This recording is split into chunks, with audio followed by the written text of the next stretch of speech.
When a millionaire with an overwhelming ego offers Emily a chance at a new life, she steps into a world of luxury built on deception, where secrets slowly begin to unravel. But what she does next shocks everyone. First, don't forget to subscribe to the channel for more exciting love stories. Enjoy the story, everyone. Emily Rose sat on the edge of a weathered park bench, clutching a worn backpack that contained everything she owned. The crisp autumn air bit at her fingers, but she didn't complain. Instead, she tore the last piece of peanut butter sandwich in half and handed it to the man sitting beside her, a fellow homeless individual she had befriended over the past few weeks. "Here," she said softly. "You need it more than I do." The man hesitated, looking at her with tired eyes. "Emily, you barely have enough for yourself." She smiled, her green eyes shining with quiet determination. "I'll be fine. We look out for each other, right?" This was Emily, selfless, resilient, and endlessly kind, despite the harshness of her circumstances. At 25 years old, she had spent the past 5 years navigating the unforgiving streets of the city. Once, she had a family, a home, and dreams of becoming a teacher. But a tragic car accident had stolen her parents and younger brother from her life when she was just 20. Left with nothing but a mountain of debt and a broken heart, Emily found herself slipping through the cracks of a society that seemed to forget people like her. Yet, through it all, she held on to her dignity. She refused to beg, choosing instead to take on odd jobs whenever she could, cleaning storefronts, distributing flyers, or helping other homeless individuals with their needs. Across town, in a world that couldn't have been more different, Nathan Blake was the center of attention at an opulent rooftop party. The golden lights of the city stretched out before him, but Nathan hardly noticed. His focus was on the crystal glass of scotch in his hand and the circle of wealthy friends laughing around him. At just 29 years old, Nathan had everything most people could only dream of. Born into a wealthy family, he had turned a modest inheritance into a multi-million-dollar empire through a series of shrewd investments and tech ventures. His sharp mind and charisma had earned him a reputation as one of the most promising young entrepreneurs in the city. But behind the polished facade, Nathan was deeply disillusioned. He had grown up surrounded by privilege, where emotions were seen as weaknesses and relationships were mere transactions. Over time, he had adopted the same shallow values. Life to him was a game, one he always intended to win, whether in business deals or social challenges. Nathan thrived on the thrill of victory, even when it came at someone else's expense. The rooftop party buzzed with energy as Nathan's friends debated their latest escapades, erotic vacations, outrageous purchases, and even more outrageous bets. "What's the craziest thing you've done for a dare?" one of them asked, leaning back on his chair with a cocky grin. Nathan smirked, swirling the amber liquid in his glass. "I don't lose dares, so I don't bother with crazy ones." His best friend, Ryan, raised an eyebrow. "Oh, come on. You've got to have some limits." "Not really," Nathan replied, his tone bored. Ryan leaned forward, his grin mischievous. "All right, then. I've got a bet for you. Marry a homeless girl within the next month. Not for charity, not for pity, just because you can." The group erupted into laughter, but Nathan's expression remained unchanged. "Make it interesting," he said coolly, leaning back in his seat. "If you do it, I'll put up $500,000 towards your next project," Ryan challenged, clearly expecting Nathan to decline. Nathan's lips curled into a slow smile. "Deal." The room fell silent for a moment before erupting into cheers and clinking glasses. For Nathan, it was just another game, another way to assert his dominance and show his friends that he was fearless. The sun hung low in the sky as Nathan strolled through the park, his sharp designer coat in odd contrast to the crumbling benches and worn paths around him. His gaze swept the area, searching for someone who fit the profile his game required. Emily sat on a weathered bench near the fountain, breaking a stale loaf of bread in half. Beside her was an older homeless man, his hands trembling as he gratefully accepted the food. Nathan lingered in the distance, watching the scene unfold. Despite her own evident hardships, Emily smiled warmly as she spoke to the man, her voice soft but reassuring. Her demeanor intrigued him, She didn't look defeated like many others in her situation. "This will work," Nathan murmured to himself, adjusting his watch. He approached the bench with the confidence of someone who always got what he wanted. "Excuse me," Nathan said, his voice smooth but carefully casual. Emily looked up, her guard instantly raised. "Yes?" she replied cautiously. Nathan offered her a disarming smile. "I couldn't help but notice you helping that gentleman. That was kind of you." Emily's eyes narrowed slightly. "What do you want?"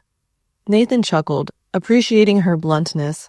"Straight to the point. I like that. Look, I have a proposition for you." Emily tilted her head, skeptical. What kind of proposition? Nathan began, choosing his words carefully.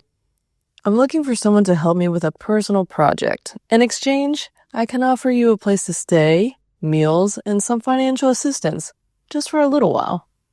Her brow furrowed. "Why me?" Nathan paused, feigning thoughtfulness. "Because you seem like someone who deserves a chance, someone who hasn't had life's hardship take away their kindness." His words hung in the air. Emily didn't know how to respond. She spent years enduring cold stares and dismissive attitudes from strangers. This man's sudden interest in her felt suspicious. "What's the catch?" she asked finally, crossing her arms. Nathan gave her a practiced smile. "No catch. Just a mutually beneficial arrangement." Emily hesitated, glancing down at the loaf of bread in her lap. The idea of having a roof over her head, even temporarily, was tempting. It had been years since she had slept anywhere but the streets or a shelter, and the thought of not worrying about her next meal was almost overwhelming. But trust didn't come easily. "How do I know you're serious?" "Come with me," Nathan said, his tone encouraging but firm. "Let me show you." Emily followed Nathan out of the park, her backpack slung over one shoulder. They walked in silence until they reached the parking lot, where a sleek black car waited. Nathan opened the door for her. "After you?" Emily hesitated, her instincts screaming at her to run, but curiosity and a flicker of hope propelled her forward. She slid into the car, her heart pounding. The drive was short but surreal. The city lights blurred past the windows, and Emily found herself gripping the edge of the leather seat, feeling out of place. When they arrived at Nathan's penthouse, Emily was speechless. The towering high-rise building loomed over the city, its sleek design a symbol of wealth and power. Nathan led her into his apartment, a sprawling space with floor-to-ceiling windows, offering a panoramic view of the city. The room was impeccably decorated, with minimalist furniture and artwork that screamed wealth. Emily stood awkwardly near the entrance, clutching her backpack. "You can stay here," Nathan said, gesturing toward a guest bedroom down the hall. "No strings attached. Consider it a gesture of goodwill." Emily's eyes narrowed. "Why would you do this for me? You don't even know me." Nathan sighed, running a hand through his perfectly styled hair. "Let's just say I believe in giving people chances. You can think of it however you want, but the offer stands." After a long pause, Emily nodded. "Okay, but if this is some kind of game, I'll leave." Nathan's lips twitched into a smile. "Fair enough." What Emily didn't know was she had already become part of the game. Over the next few days, Nathan began setting the stage for what he called the plan. He told Emily that she would need to accompany him to events and present herself as his fiancée for appearances. He brushed off her questions with vague explanations. Emily, though skeptical, agreed. She couldn't deny that the opportunity to eat proper meals and sleep in a warm bed was a relief after years of hardship. Still, she felt out of place in Nathan's world. Nathan's friends, of course, were delighted by his progress. "Perfect choice," Ryan said during a call. "She's convincing enough for the dare, but just rough enough around the edges to make it hilarious." Nathan chuckled, though something about the comment bothered him. As days turned into weeks, Emily began to notice things that didn't add up. Nathan was kind but distant, as though he were keeping her at arm's length. His friends' behavior at social gatherings were even stranger. Smirks and whispered comments that made her feel like an outsider in her own life. One evening, she confronted Nathan. "What aren't you telling me?" she asked, crossing her arms. Nathan hesitated, his usual confidence faltering. "Emily, I promise, you'll understand everything soon. Just trust me a little longer." Despite her reservations, Emily chose to stay. She told herself it was because she had no other options. But deep down, she wanted to believe there was more to Nathan than the polished exterior he presented. For Nathan, the arrangement had begun as a joke, a thrill to impress his friends and satisfy his ego. But as days turned into weeks, he found himself watching Emily more closely. She had a quiet strength that fascinated him. Despite the awkwardness of her surroundings, Emily carried herself with a dignity that seemed out of place in his world of excess. She didn't demand attention or try to fit in. She simply existed as she was, unapologetically. Nathan began to notice the small things about her, how she always thanked the staff, how she avoided wasting food, and how she often disappeared into the guest room with a notebook, scribbling quietly, lost in thought. One evening, he found her on the balcony, staring out at the city lights. "Penny for your thoughts?" he asked, stepping beside her. Emily glanced at him, startled.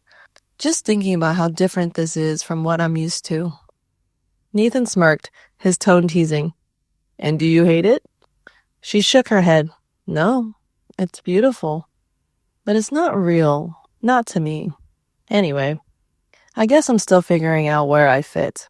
Her honesty caught him off guard. For the first time, Nathan found himself wondering if there was more to life than the polished facades and shallow games he had spent years playing. The first time Nathan brought Emily to one of his social gatherings, the atmosphere was electric, with whispers and glances. The women, dressed in their designer gowns, assessed her with thinly veiled disdain, their eyes scanning her simple dress and modest demeanor. The men, on the other hand, seemed either amused or indifferent, their attention quickly shifting back to their drinks and business discussions. At one point, Ryan pulled Nathan aside, his tone dripping with mockery. "She's an interesting choice," he said, swirling his whiskey. "She's perfect," Nathan replied coolly, though his jaw tightened. Meanwhile, Emily tried her best to blend in. She stuck close to Nathan, offering polite smiles and quiet answers when spoken to. But the evening took a turn when one of the guests, a socialite named Cassandra, decided to make her own discomfort known. "Oh, Emily, is it?" Cassandra said with a saccharine smile. "Nathan didn't tell us much about you. What do you do?" Emily hesitated, knowing her answers would invite judgment. I used to work a few odd jobs, cleaning, handing out flyers, that sort of thing." Cassandra raised an eyebrow, her smile widening. "How quaint. And now you're living here? My, how things can change." The comment stung, but Emily refused to rise to the bait. She strained her back and replied evenly, "Yes, life has a way of surprising us, doesn't it?" Nathan overheard the exchange, felt an unexpected surge of protectiveness. He stepped in, his voice firm. "Emily's here, because I trust her more than anyone else in this room. If that's surprising, maybe it's time to rethink your assumptions." Cassandra's smile faltered, and she quickly turned away. Emily shot Nathan a grateful look, but she couldn't shake the unease that lingered. Despite Nathan's defense, the evening left her feeling more out of place than ever. Later that night, as they sat in the quiet of the living room, she confided in him. "I don't belong in this world, Nathan," she said, her voice trembling. "Every time I walk into a room, it's like I'm being measured and found lacking." Nathan leaned forward, his expression unusually serious. "You're not lacking, Emily. They just don't know how to handle someone who's real." His words surprised her, but they also gave her strength. If she was going to stay in this arrangement, she decided she wouldn't let the opinions of strangers define her, and she was going to make the most of her time by returning to every meeting she could. Meanwhile, Nathan found himself drawn deeper into Emily's world. He started asking her questions about her life, her dreams, and the experiences that shaped her. Each answer revealed a depth he hadn't expected, a resilience that stood in stark contrast to the superficiality he was used to. One afternoon, as he watched Emily sketching in her notebook, he asked, "What are you always writing in there?" Emily hesitated, then handed it to him. The pages were filled with plans, ideas for helping people like her find jobs, affordable housing, and support. "This is what I want to do someday," she said quietly. "If I ever get that chance." Nathan stared at the notebook, his chest tightening. For the first time, he felt a twinge of guilt about the bet. Emily wasn't a pawn in some game. She was a person with dreams, struggles, and a strength he couldn't ignore. As Nathan spent more time with Emily, he began to feel torn between his initial intentions and his growing respect for her. His friends, however, were quick to remind him of the stakes. "Don't lose sight of the goal," Ryan warned one night. "This is about proving a point, not falling for the act." But Nathan couldn't deny that something had shifted. Emily wasn't an act. She was real, and she was changing him in ways he hadn't expected. That night was unusually quiet. The city's constant hum seemed muted, as if the world itself held its breath. Emily sat curled up on the plush sofa in Nathan's penthouse, a book resting on her lap. Despite the comfortable surroundings, her mind was restless. She had started to notice little things that didn't add up. Nathan's hesitations, the strained looks from his friends, and the occasional cryptic comments that seemed to mock her presence. In the distance, she heard faint laughter. Curiosity got the better of her, and she stood following the sound down the hallway.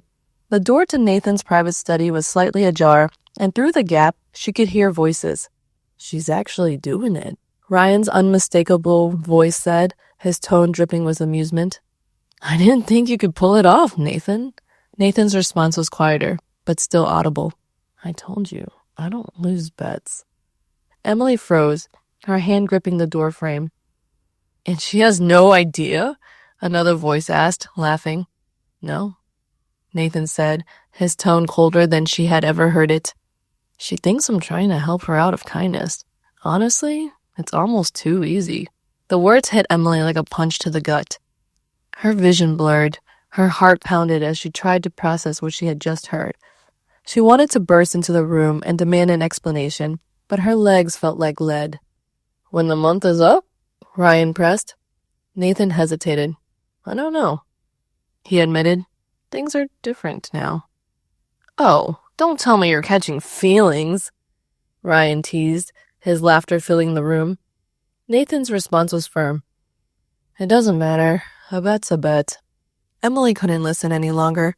She turned and walked away, her footsteps muffled by the thick carpet. The words replayed in her mind, each one cutting deeper than the last. When Nathan returned to the living room later that night, he found Emily standing by the window, her back to him. "Hey," he said, setting his phone on the table. "You're still up?" "No," she said, her voice rippling with emotion. She turned slowly, her expression unreadable. "I heard you." Nathan froze. "What do you mean?" "I heard everything," Emily said, her voice trembling. "The bet, the lies, all of it." Panic flickered across Nathan's face. "Emily, I don't—" She interrupted, her voice rising. "Don't try to explain it away. Was any of it real, Nathan? Or was I just some pawn in your twisted game?" Nathan took a step closer, his hands raised as if to calm her. "It started that way," he admitted. "But it's not like that anymore. I swear. Emily, things have changed. You've changed me." Emily shook her head, tears welling in her eyes. "Do you have any idea how humiliating this is? I trusted you, Nathan. I thought you saw me as a person, not some joke." "You're not a joke," Nathan said urgently. "You're the most genuine, incredible person I've ever met. I didn't expect to feel this way, but I do. Please, Emily, you have to believe me." "How can I believe you?" she demanded, her voice breaking. "Everything you've done has been a lie. Every word, every gesture. It was all for a bet." Nathan's expression crumpled. "It wasn't. Not anymore." But Emily couldn't hear him over the roar of her own heartbreak. She stepped back, shaking her head. "I can't do this, Nathan. I can't be here, knowing that this started as a game to you. Maybe you've changed, but that doesn't erase what you've done." Nathan's chest tightened. "Emily, please don't go."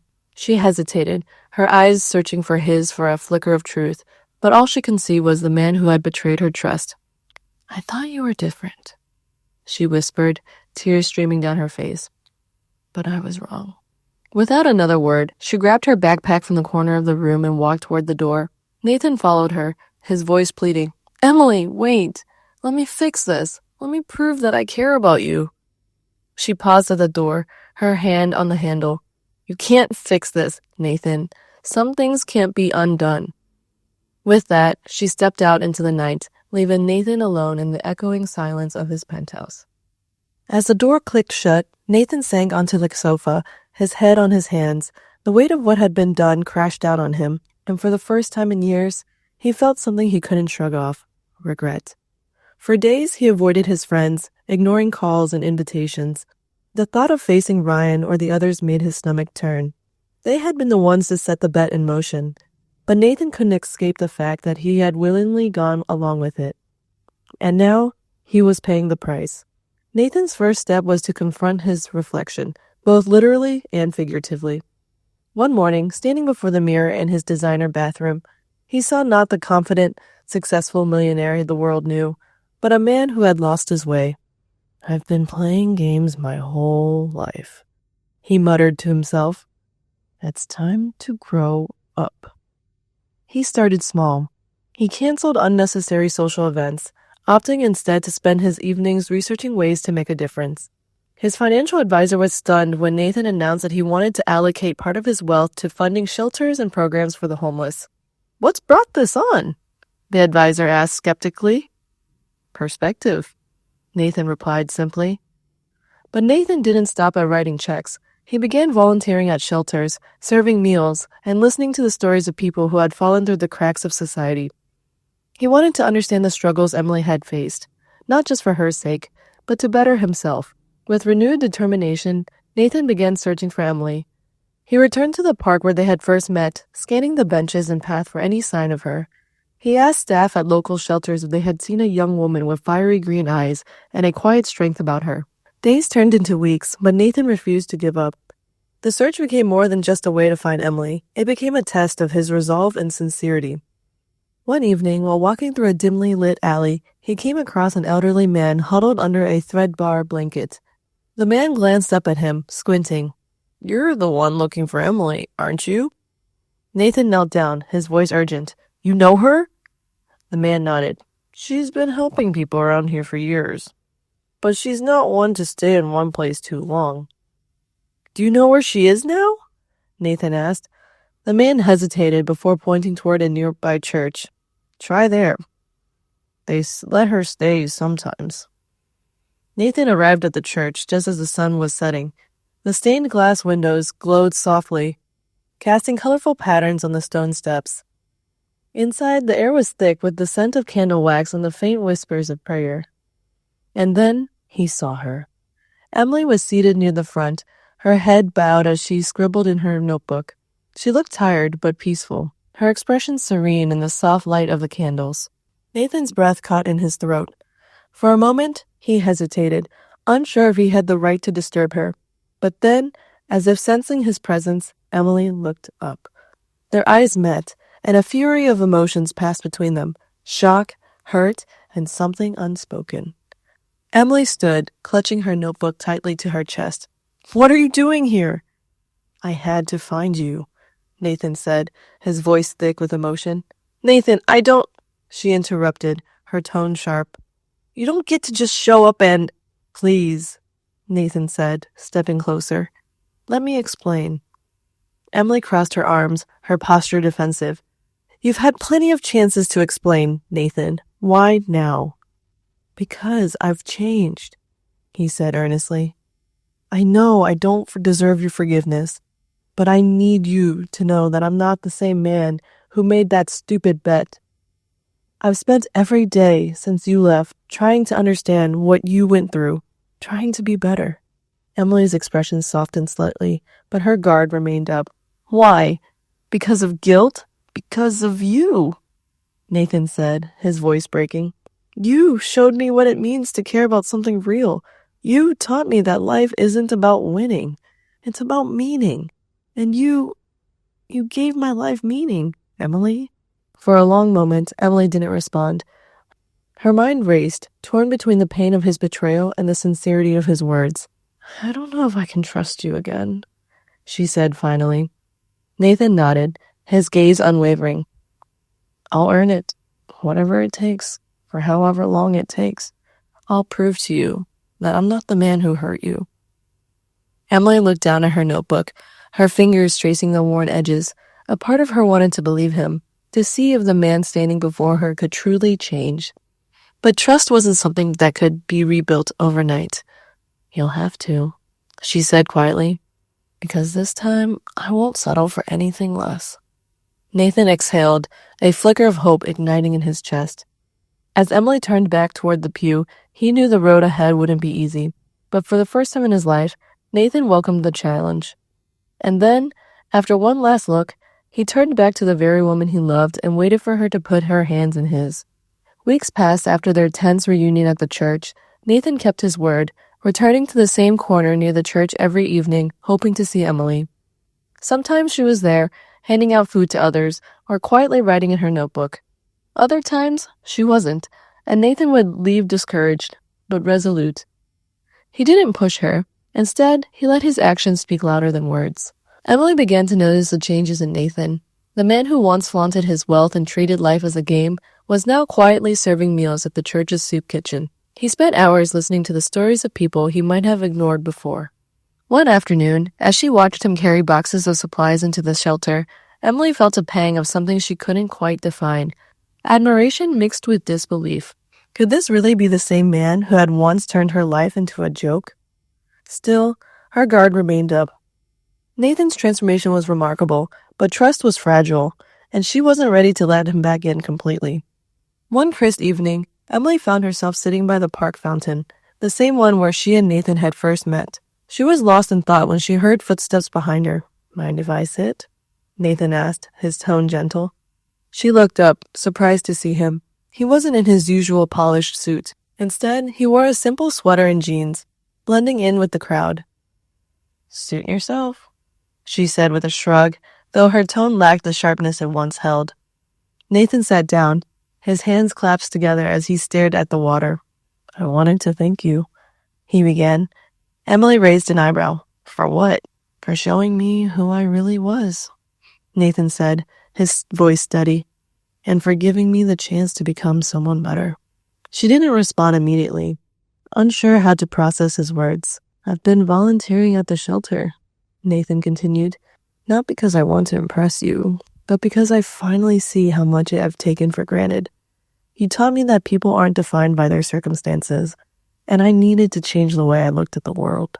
Emily's heart softened, but she kept her expression neutral. "That's good, Nathan. I'm glad you found a better path." "I have," he said, turning to face her. "But it's not enough. Not without you." Emily's breath caught as Nathan continued, his voice trembling slightly. "I know I hurt you," he said, "and I don't blame you for walking away. But, Emily, you're the first person who's ever seen me for who I really am. Not just a name or a bank account. You showed me a kindness I didn't deserve, and I fell in love with you for it." Emily's eyes widened. "Nathan, let me finish," he interrupted gently. "This isn't about the bet or making things right. It's about you. Your strength, your kindness, the way you see good in everyone, even when life has been so unfair to you. I don't deserve you, but I love you, Emily, and I'll spend the rest of my life proving it, if you let me." Emily looked away, her emotions swirling. She had spent so long building walls around her heart, protecting herself from disappointment and betrayal. But now, as she sat beside Nathan, she felt those walls begin to crack. "People don't change overnight," she said quietly.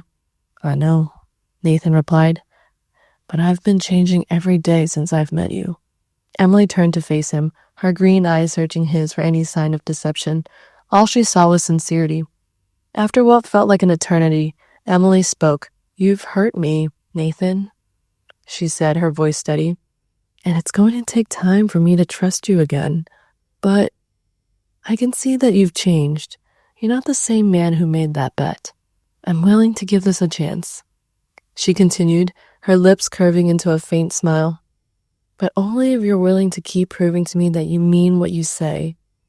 Nathan exhaled, relief washing over him. "I'll spend every day doing just that." For the first time in a long time, Emily felt a flicker of hope, not just for Nathan, but for herself. She had spent years surviving, but maybe it was time to start living. And for Nathan, the journey that had started as a bet had transformed into something far more profound. A chance at redemption, a life with meaning, and a love he never expected to find. After their reconciliation, Emily and Nathan had spent months working side by side to bring the center to life. Emily used her experiences to shape the programs offered: job training, mental health support, and temporary housing. Nathan, meanwhile, leveraged his connections and resources to secure funding and volunteers. The morning sun filtered through the windows of the newly renovated building, casting warm light on the wooden floors and cheerful walls. The sign above the entrance read, "Hope Haven, a center for second chances." Inside, Emily moved from room to room, checking the setup. Beds had been neatly made, a small kitchen had been stocked with supplies, and the community space was ready for its first group session. The center had been her dream for as long as she could remember, and now it was a reality, a place where the homeless could not only shelter but also guidance, resources, and hope. At the heart of this transformation stood Nathan, watching Emily with quiet admiration. His role in funding the center had been significant, but he knew the soul of the project belonged to her. Though their paths had once seemed worlds apart, they now complemented each other perfectly. Emily's compassion and resilience inspired Nathan to be more thoughtful, while Nathan's determination and strategic mind gave Emily the tools she needed to expand her vision. The opening day of the center was a celebration of hope and second chances.